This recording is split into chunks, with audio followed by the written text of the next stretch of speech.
Quick video on Redverz tents. So last time I got my Redverz Hawk out, the elastic has gone in the poles.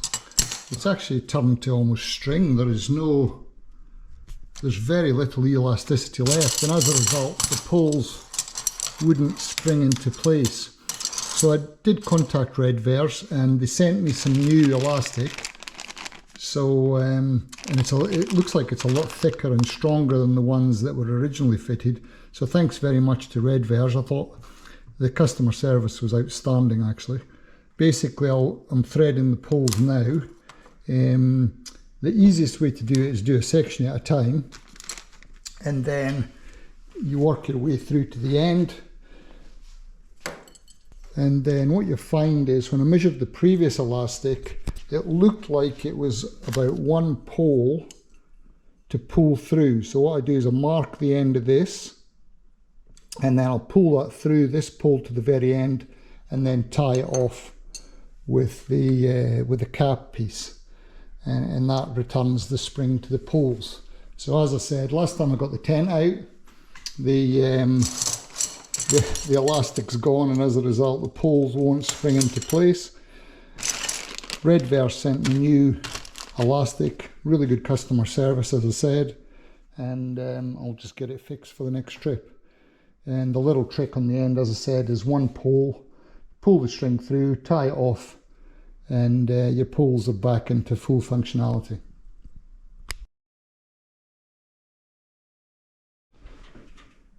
Another little trick, if you're going to cut elastic cord, do it with either a heat gun or a hot knife, because it stops the elastic unraveling on you at the ends.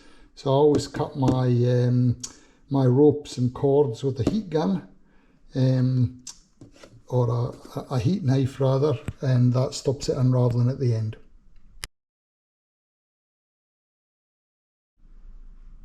Actually, the other thing it's worth talking about is it's interesting how they tie these knots.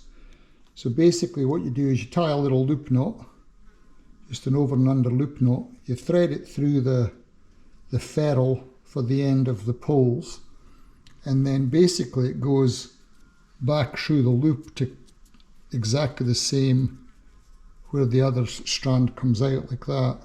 And then all you do is you tighten up the loop, and it sort of grips onto the elastic.